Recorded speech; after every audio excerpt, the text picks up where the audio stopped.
Hello there, ladies and gentlemen. Hello there, ladies and gents. Are you ready to rock? Are you ready or not? Would you like to do a number with me? Or alternatively, would you like to join us for the next insert approx time here, minutes, for the episode of This Are Johnny Domino?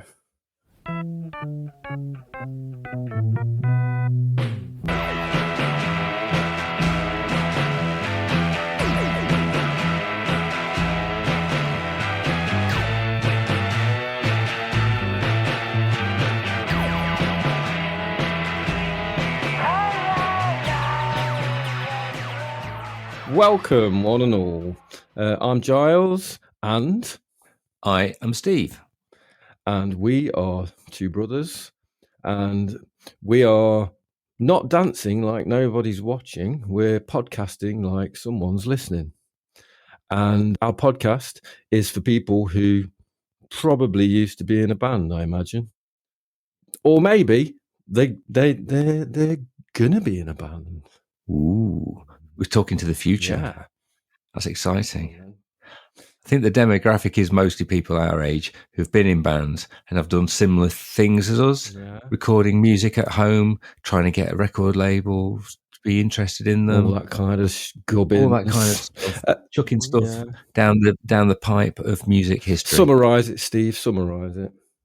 30 years ago, myself and my brother, we recorded a lot of songs on 4-track cassette recorder in a way to express ourselves, and hopefully, although we didn't really expressly say it at the time, but it was definitely underlined, we wanted to be famous on a kind of indie music sort of level. So we are listening to those songs, we're appraising them with the distance of time, and it does seem, weirdly enough, that people are listening. So thank you very much for joining us. Maybe there are a few Steve and Giles out there in the world. What a horrifying thought. Yeah, possibly. Right. If you'd like to write as a review, this is a request. If you'd please like to write as a review on one of the podcast things, whatever they're called, that would be really, really helpful. And also, share your like of this on social media and stuff. With one person in your circle that, would be interested in hearing two men of a certain age rambling on about music. That's it. We know that you're out there. There you go. Thank you. Now that's the pressure over now. You can just relax. Right. So today we've got an interesting podcast. It's slightly different to previous ones because we invited somebody else onto it. And a few days ago, we recorded with a person who nowadays goes by the unlikely name of Rich Barker, but was previously known by other names. And he was involved in our thing. Yes. I think I said when we were talking to him that he was responsible for logistics and vibes.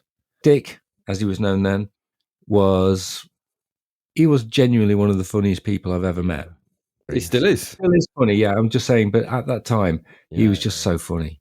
I met him when I went to college. He was friends with Jock, who we've mentioned a lot of times in the past. So we kind of hung out a lot when I was at college. And when we were in bands, the Millers and Johnny Domino, Dick used to drive us around a lot. Yeah. We get into that quite a lot when we're talking to him, but we had a really nice chat. It was really good catching up with him, and we played some songs that were kind of relevant, I suppose, to him and the time. And so we did the usual thing where we listened to it and sort of talk about the songs, but with Dick this time, and it was really fun. Yeah. Should we head on into the past now, Steve? Let's do it. This is myself and Giles talking with our good old friend, Dick.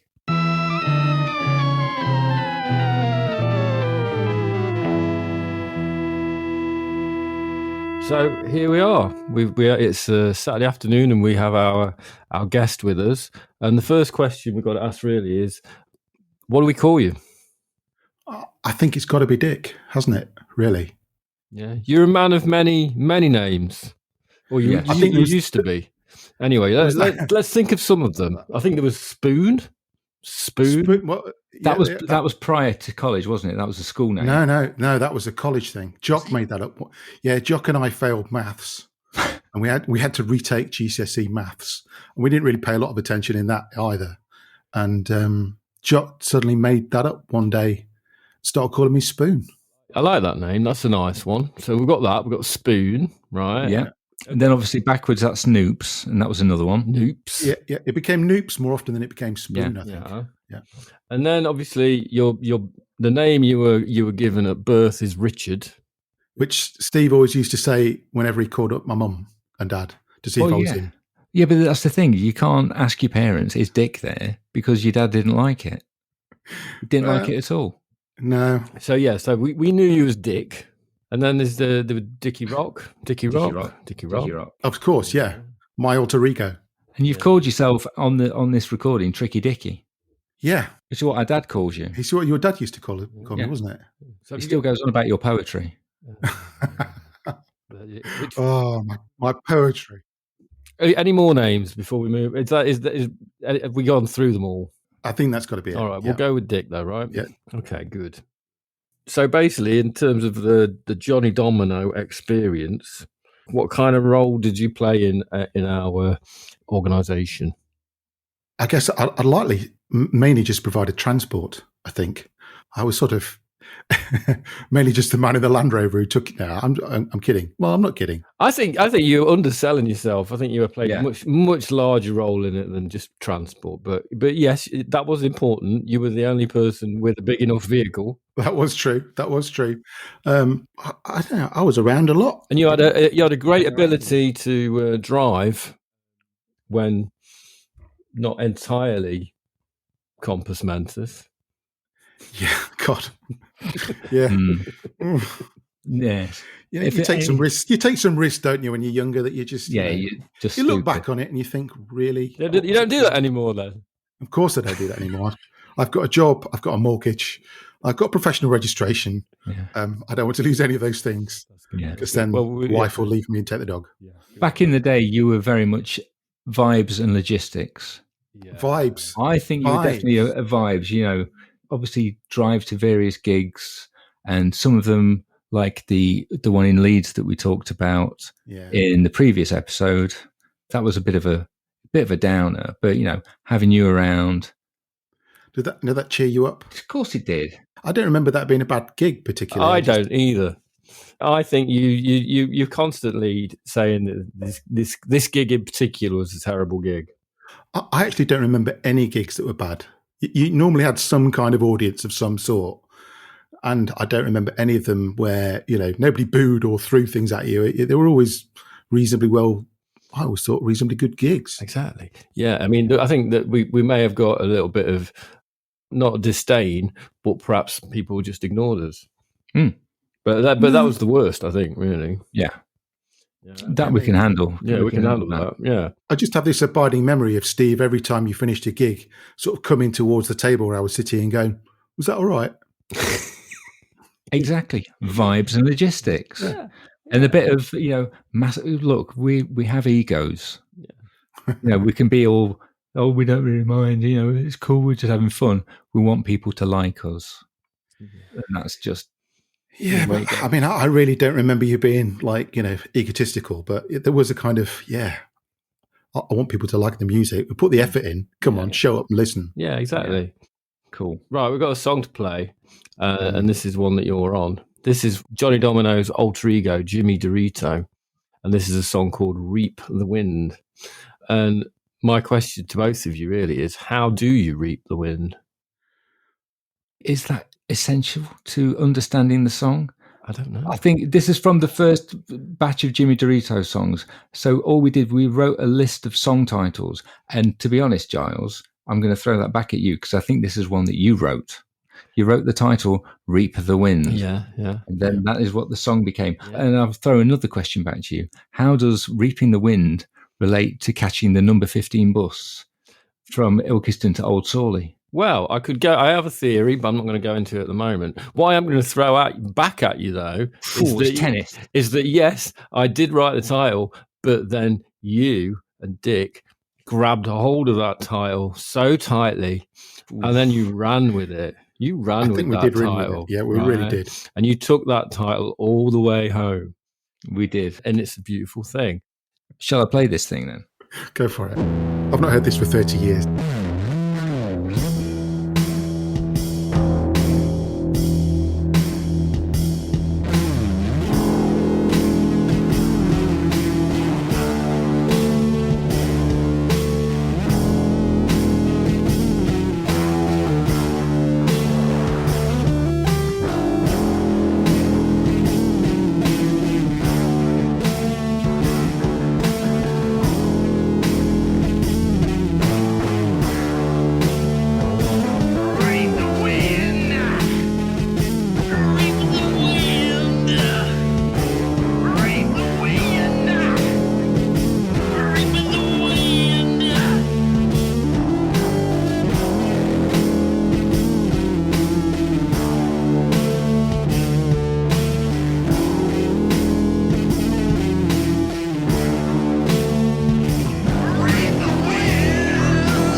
Getting on buses, the number 15 Barton through Stapleford and Sandiacre. I remember. Don't be Mardy. It's not that far.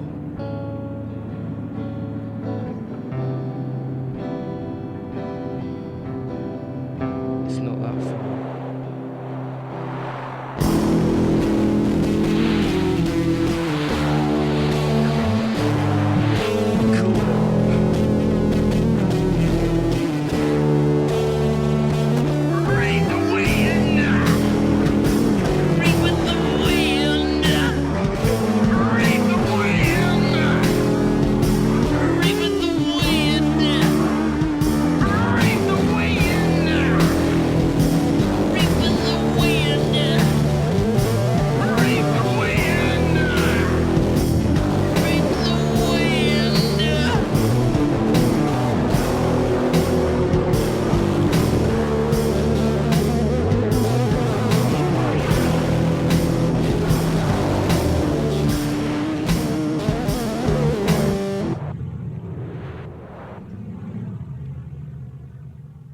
That's something, isn't it? Powerful.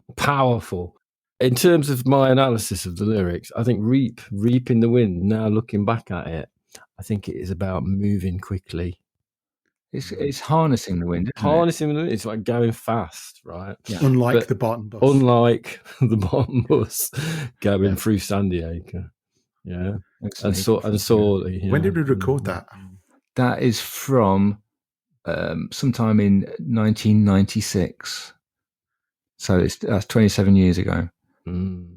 And Jimmy Dorito started as we were bored on a bank holiday. So me and Giles wrote a list of 8 songs, and we wrote and recorded all of the songs in about 4 hours.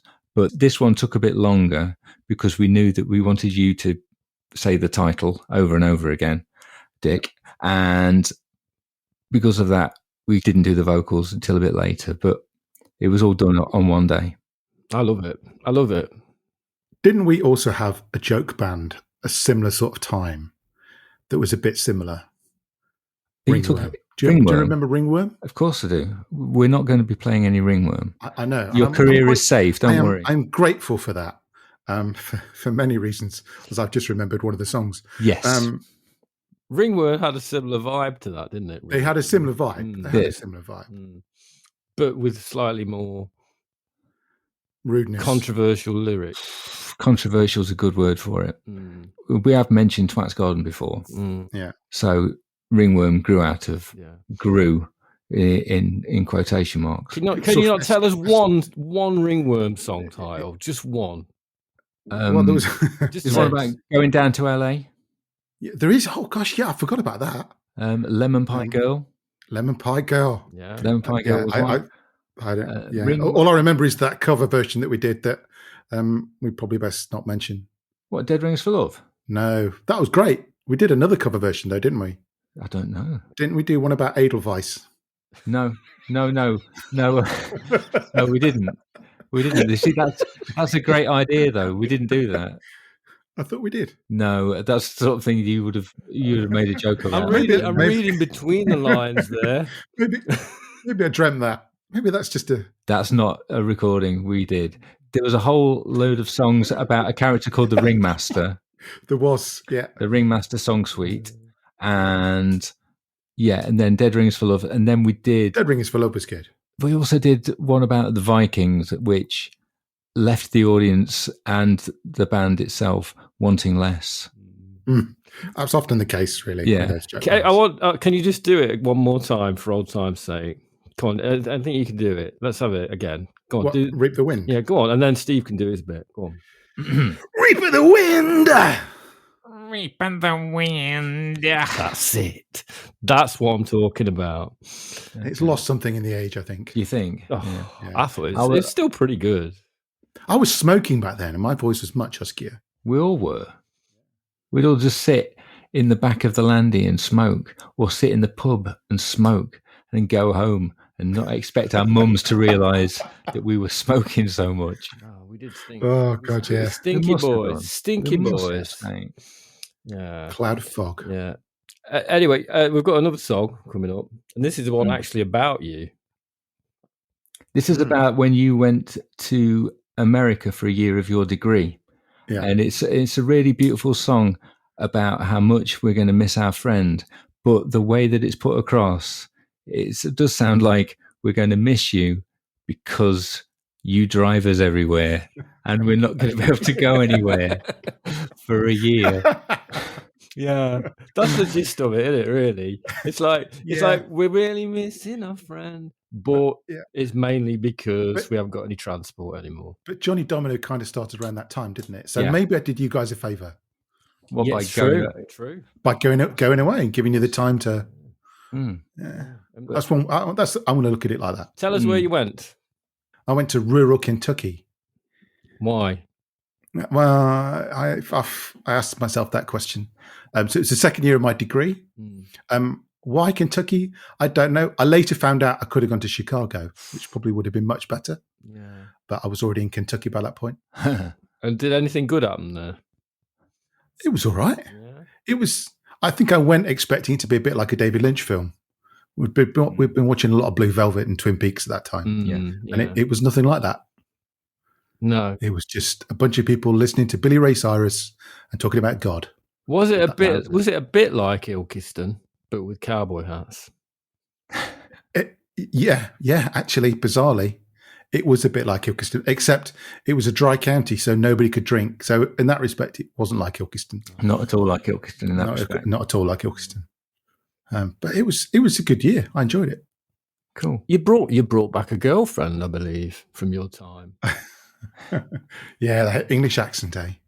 Yeah. Didn't last though. Yeah. Right. Anyway, we're going to go for it. Dick has gone.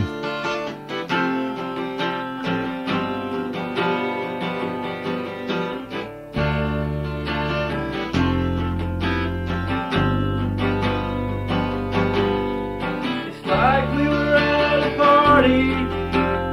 He left the room, never came back.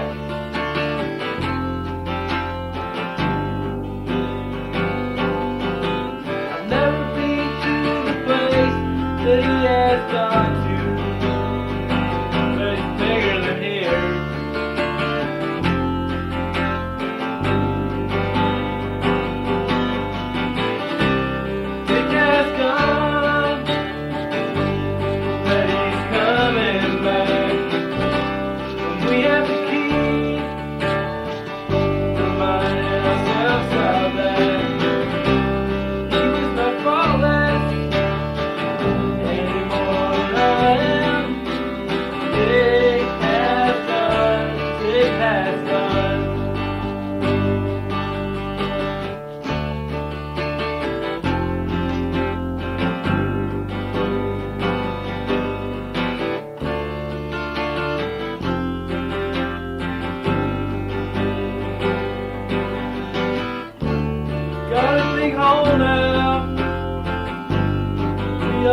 move around so well.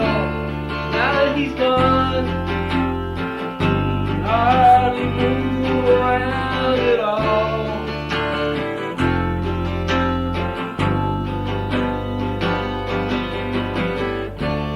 Place he's gone to, he's got a kind attitude.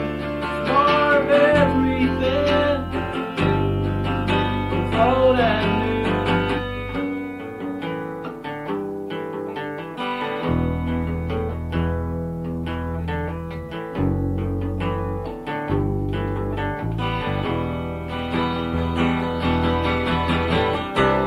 Dick has gone, but he's coming back. We have to remind ourselves of that. He was not flawless any more than I am. Dick has gone, Dick has gone.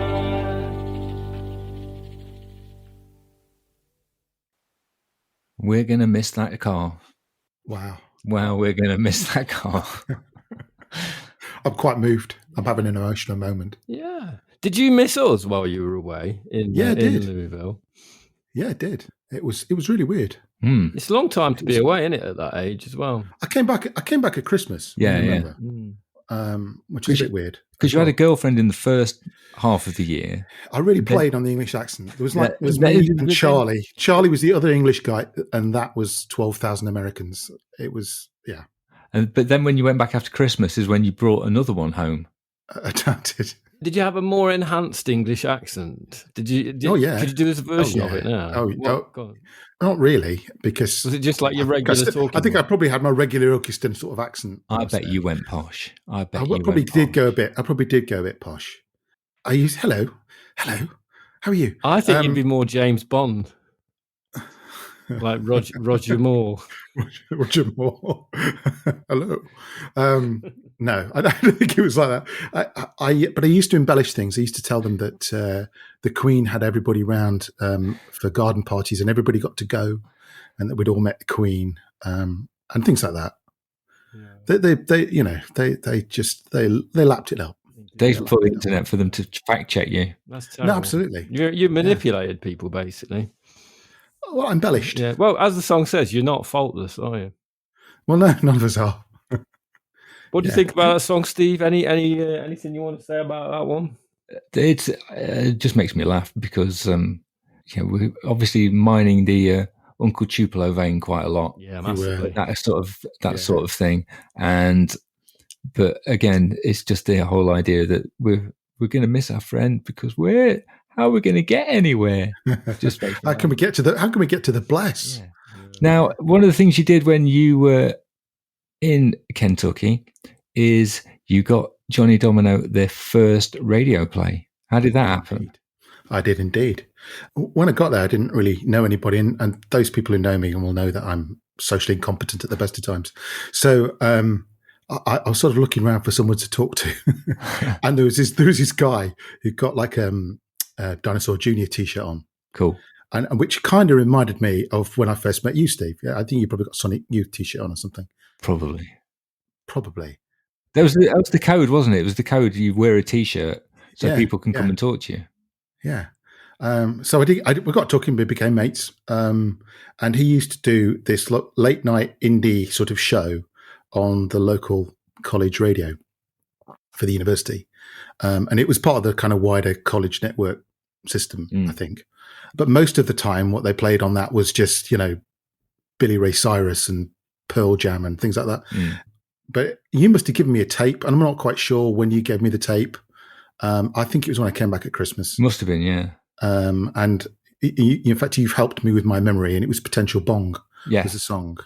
So we used to listen to stuff together, and I probably embellished a little bit your popularity.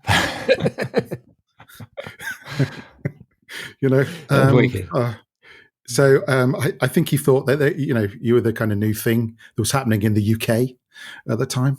So I think it got a couple of plays actually. Nice. So that was your American college radio debut. Brilliant. What time did it was this on show a- go out? It was on at midnight Beautiful. on a Saturday night. So, potentially people were listening. But unlikely. Great. I think it's a good song to represent us across the pond there. I think so. I think it probably had some some attraction to people there. Definitely. So Definitely. That's cool. Well, I thank you for that, Richard. Who's this Richard person? Oh, you keep sorry, talking to? Dick. Thank you for that. Logistics, vibes, and promotion. There you go. You see, marketing. Yeah, brill. Should we hit the next song? Go for You it. want to go straight in for it? I think we might as well. There are some lines in this song that I want you to listen out for, Dick, because they are direct quotes from you. Oh dear. And this is a song called 4x4. We're back in the car. It does seem like all we think about with you is the car, but this one is 4x4.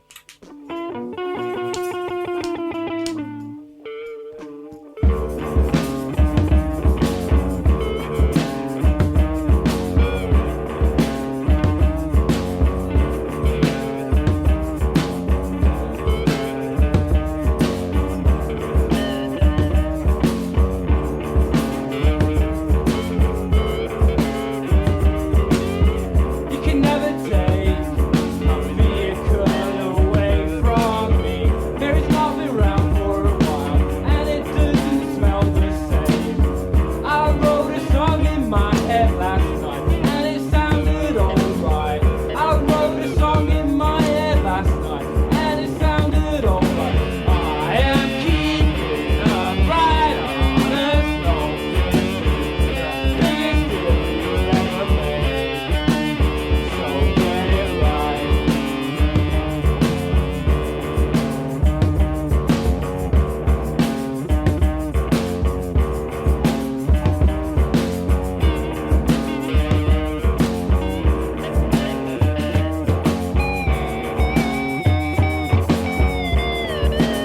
So give me your time, you can keep it. In fact, you can have mine.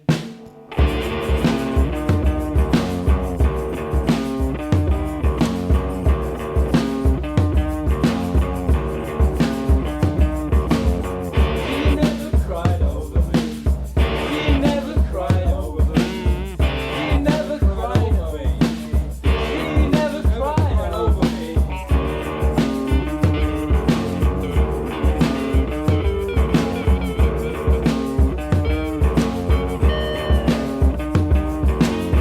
Get off the road.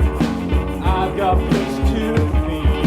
Lady looking all the right, picking up on all the right shoes. Big deal in a 4x4. This small town's most hardcore. Big deal in a 4x4. This small town's most hardcore.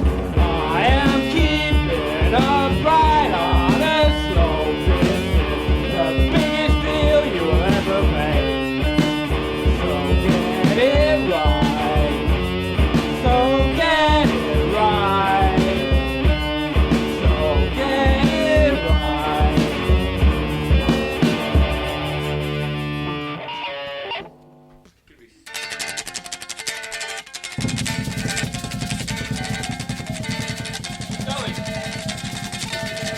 Oh yeah.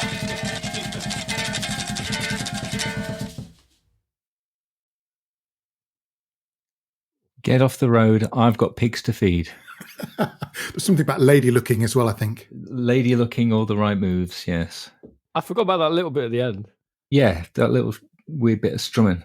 I quite like that. You kind of made the song sound like you were actually in the Land Rover. It's just It's got lumbering, that. isn't it? It's got that lumbering. We're never going to hit 60 miles an hour ever. I'm going to be deaf whenever I get to my destination. Yeah. It probably smells of oil and grease and something else. Wow. That's good. That's Is it- deep. yeah. I like that. No, it's impressionistic, isn't it? It's like we're It's- getting that's all across I've the- got from. Yeah, that's cool. But yeah, that Land Rover did have a big effect on us. I think. Yeah, that just moving around in that big lumbering thing. It did on all of us. Yeah, I like the guitars on that. the bassy guitar bit sort of sounds weirdly kind of a bit out of tune, but in a good way. Right, you're doing that bit, and that's not me making a point. You're playing the bassy bit. Mm-hmm. It's your guitar bit in like a drop D tuning, and then I'm doing my bit on the same guitar in the same tuning, but with a caput on the 12th fret. So that's it basically. But you're kind of the sort of like heavy drumming it does sound like the Landy. It really does. Yeah. Did you once, Dick? I might have misremembered this. I'm pretty sure there was one time when you were driving home from college, you were going around the corner. I had a crash in Cotmanay, and somebody crashed into you, and the Landy had a minor dent on it, but you took their back axle off. I completely destroyed the back end of their car. In fact, Jock saw it because Jock was coming down on the bus from college and got out to come and see if I was okay. Oh man, the memories are coming back. The memories are flooding back. Do you remember going camping in Cornwall in it? Yeah. Do you remember about halfway down the M5? All I've got is this abiding memory of Giles's voice from the back of the Landy going, "Turn it off! I can't stand it anymore." I don't know what we were listening to. I don't know what we were listening to. I was probably listening to David Bowie over and over. Probably. I was probably forcing Talking Heads on you or something. Yeah. I think actually that does sound about right, because we stopped halfway and we bought a comedy tape, like Alan Partridge tape. So that would make sense if Giles is in the back screaming, okay, we need to get something that we can all agree on. And we also borrowed salt and pepper from the Little Chef. Did we? Remember that? Yeah. Because we bought food with us, but we forgot to bring condiments and sort of spices and things. Right. Yeah. And knives and forks. And knives and forks. So that as well. We put margarine on our bread by just wiping it on them. Now you're merging two camping holidays right there. Okay. Oh, that's the one in Wales. That's the one in Wales. That was before I went to university. We had nothing. We had a tent. Yeah, and that was it. Yeah. And we had to avail ourselves of Graham's girlfriend's family who were there. We just ate all of their biscuits. Yeah. Like ravenous vultures. Yeah. But I think we were slightly more organised for the Cornwall one when we went around the Lizard. Oh, around the Lizard, yeah. But I've just got a memory of the back of the Landy being full of tent gear, and you're somewhere on top of it, Giles. Yeah, I did. It was not the most comfortable.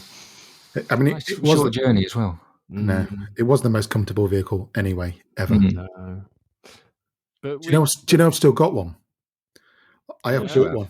Yeah, of course you have. Yeah, of course I have. Yeah. So occasionally I need a bit of nostalgia. I go out in the Landy and listen to some music from the time. Oh, yeah. If you're ever in Ilkeston, can you come and pick us up? Yeah, of course I can. Yeah. Die vokalischen Laute. Memories light the corner of my mind. Oh, that's such misty coloured memories. Misty watercoloured memories of the way we were. Oh, that was nice. Good memories there. Really good memories. Yeah. Really, thank you very, very much to Dick for joining us on our conversation. Hopefully you have enjoyed that conversation too. But we had a great time chatting, and it was like no time had passed at all. Yeah, it was awesome. One thing I would say, though, is that I don't have an objection to David Bowie, right? I know it may have sounded like that, my expression of anguish in the back of the Land Rover to the repeated David Bowie. Yeah. I think it was just the fact that I'd listened to Dick singing Starman, waiting in the sky, like about 15 times, while sat on a load of camping equipment in the back of a very bumpy Land Rover. I think that would test anybody. Absolutely. Yeah, I mean, I'd test anybody's love of David, I think. And he did do a fairly repetitive impression of David Bowie as well. He did, which I think was involved going, "Ooh, Ziggy," and quoting from Labyrinth, "Hoggle, if you fail me, I'll cast you into the bog of eternal stench." Yeah, that was something like that. Yeah. So yeah, that got to me. So we had to put Alan Partridge on instead for a bit. But we had a good holiday. We did. So which song are we going to include in the mixtape out of those three? Yeah, unfortunately, I stopped recording at the end, and then we had a conversation with Dick about which song he would choose. So we did have a good chat about the 3 songs being Dick Has Gone, Reap the Wind, and 4x4.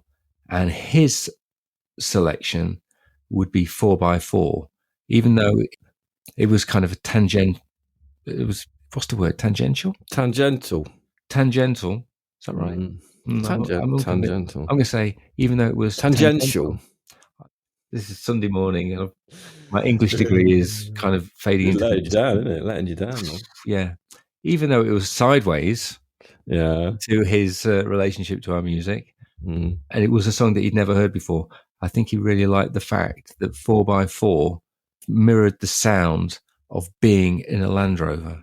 Yeah, and the feeling of it, really. Yeah, it's kind of this lumbering beast, these sort of weird pounding drums. Yeah. And, and also the quotes from him at the time. Yeah. I think in some ways it's a romanticized version of how we saw ourselves as cool people riding around. Yeah. So, yeah, that was a good one. I quite like Dick Has Gone, but again, it's like the weird Giles trying to sing an American thing. We've all done it. I know. We've all done it. But I can't get past it at the moment. Yeah. And then Reap the Wind. Oh man, I loved it. What's the name of that Buttholes Surfers album that begins with P and I can't pronounce the name of it? I kind of did a bit because we talked about this recently. I think it's PO'd because I think what they're trying to say is they're pissed off. So it's PO. Right. Okay. I think that's something I've read. But yeah, it's a great album, and it's a good album. Yeah, and that track is very much that sound. It really sounds like something off that album. Yeah. Because it's got the drum machine as well, and they used the same drum machine as us, didn't they? Yeah, the same drum sounds throughout that album, and everything's going straight into the mixing desk, and there's loads of weird fuzzy distortion on it. Yeah, it sounds like the Buttholes. So I like that because of that, because I'm a fan of that album. But I don't know. What do you think? Which one do you think you're going to put in, Steve? I agree with everything you've said. Apart from the American accent thing doesn't really bother me hugely. I mean, despite the things I've said in the past, because I know you feel bad about it, but everybody does that when they're learning how to sing songs. Mm-hmm. Reap the Wind, I very much enjoyed because I've got a really good memory of doing the vocal with Dick. But I think the one that I enjoyed listening to the most was 4x4, mostly because of what Dick said about it sounding like the Land Rover. And yeah, it is a romanticized vision of the past and going around in that car with our mates. But, everyone does that about their past. Yeah. That's kind of what we're doing now. And lots of happy memories of being in the Land Rover. Yeah. Yes, it was a tape deck, and we only had so many tapes that we could listen to. One of them was David Bowie. It was on heavy rotation, but the Land Rover was so loud you could barely hear it anyway. You can hear it anyway, yeah. So yeah, we'll go with that. And I think it's nice that we agreed with Dick on that one. Yeah, definitely. Cool. Hey, Steve. Yeah? I think I've got another section. Oh, good. Right. Is it strange and unusual? Well, I don't know. It's a bit of a weird one. It's going to take the form of a question. Which I have not prepared. It's all right. It doesn't require much prior knowledge, this one. Okay. But I was thinking about what my own personal hell would consist of the other day. And I was thinking, like, what I would be listening to in my personal hell. Interesting. And what I came up with was I would be listening to Mr. Brightside by The Killers while wearing a hoodie in a late bar full of 20-somethings. I think that would be my personal hell if I was there for eternity. Right? Where's the hoodie come from? I don't know. I got to be wearing something, but that would be my personal hell, wearing a hoodie. And you don't like that song? There's something about that song that is demonic, I feel.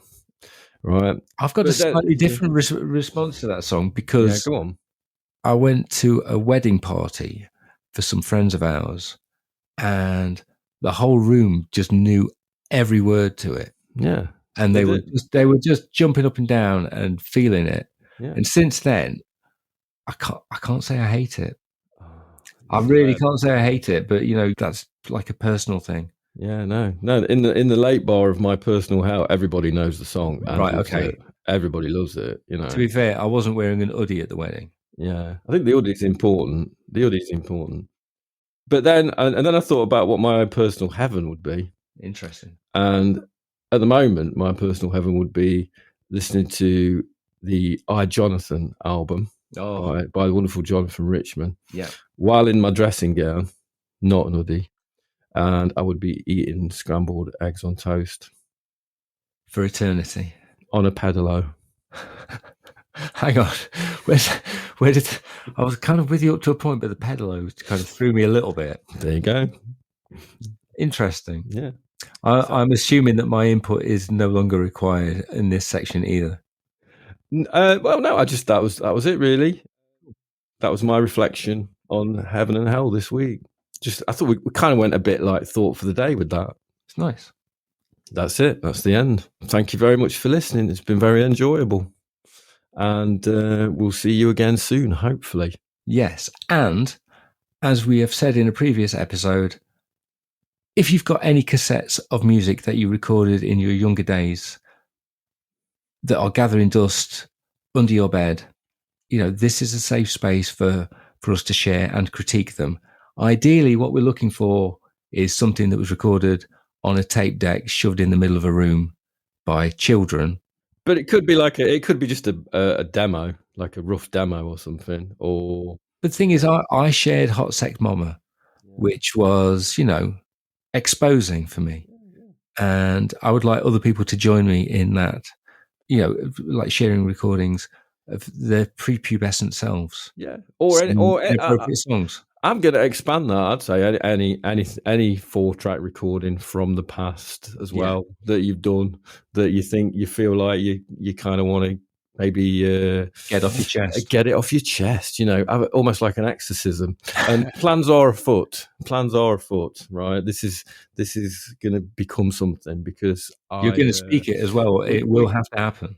Yeah, we're gonna make some kind of it's not fully formed yet, so I'm just spitballing. But there's going to be some kind of an award, and we're gonna give prizes. So there you go. We've said it. It's got to happen now. Yeah. Thank you very much for listening. As we said at the top of the show, if you like it, please share it with a friend. If you really like it, please leave a review on any podcast platform that you are currently using that will accept reviews. Thank you very much.